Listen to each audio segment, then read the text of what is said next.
Tales of Estolia. Written by Sashina Kerfman. Volume 1. The Promise of Zacharias. Part 6. Prophecy.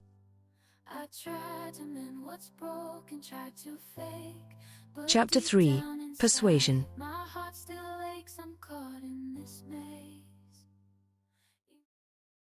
I do not think that deity can, as a celestial being, understand the gift that was given to each of the sons of Zacharias.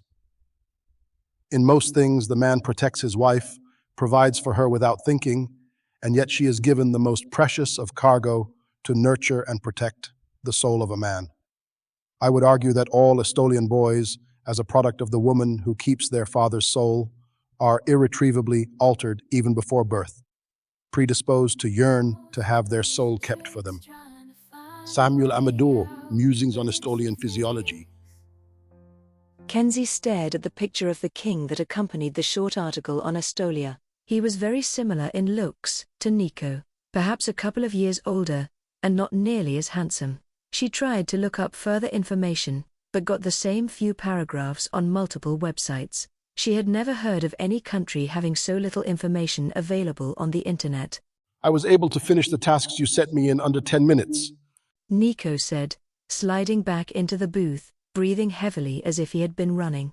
I could not, however, bring your suitcases into this region of the airport, as they do not allow this due to security screening.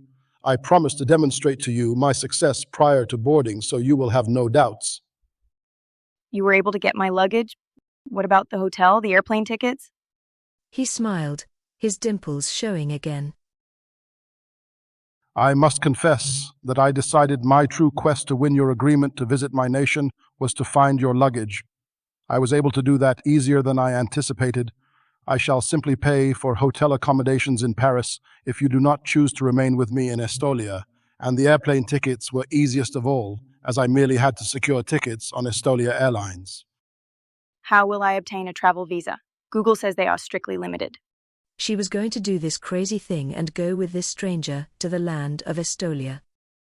I have not mentioned that my father and uncle are men of some importance in Estolia. I, too, have a position of some power. I am the one who issues travel visas. It is easy for me to invite anyone I wish to come to Estolia. And the next flight to Estolia? They are ready for boarding, even at this very moment.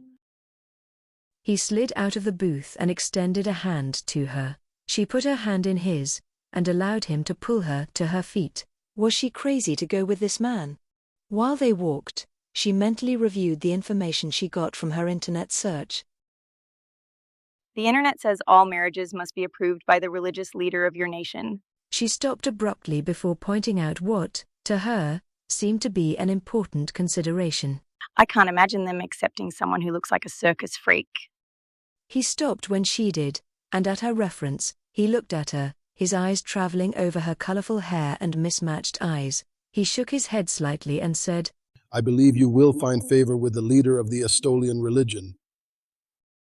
This is crazy, she said. Her eyes met his. I don't know anything about you. But you are tempted. That means it is right that we marry. He put his hands on her shoulders and leaned forward to kiss her lightly. The kiss was reassuring with a hint of future passion. When he pulled back, he smiled into her eyes before heading for their gate. She followed him without question.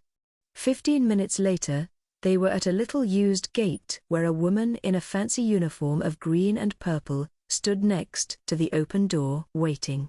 She smiled at them both. We are ready to board. Her attention turned to Kenzie, and she said to her, We were able to retrieve your luggage from the Air France flight. It is on the tarmac awaiting your inspection before we stow it properly.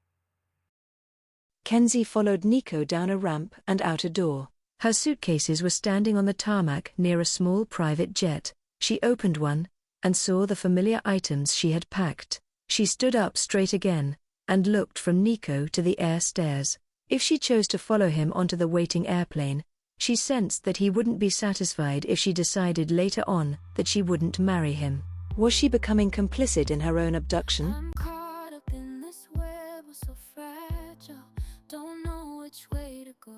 Can't find my style, my heart's a jigsaw puzzle. Nico stared at her.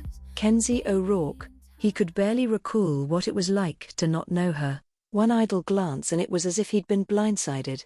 She was at the center of a vortex, a pulsing rainbow tornado of sensations and feelings. The moment was indelibly imprinted on his memory, the moment his soul encountered its future home. He shook off the memory and focused on her. She looked uncertain. He needed to convince her to board the airplane. He closed the distance between them, pulling her slowly into his arms so he could kiss her again. He put his body, self, and soul into using the kiss to convince her to accompany him. When he pulled away, she looked bemused. He settled her arm beneath his own and led her up the stairs and into the airplane. It'll find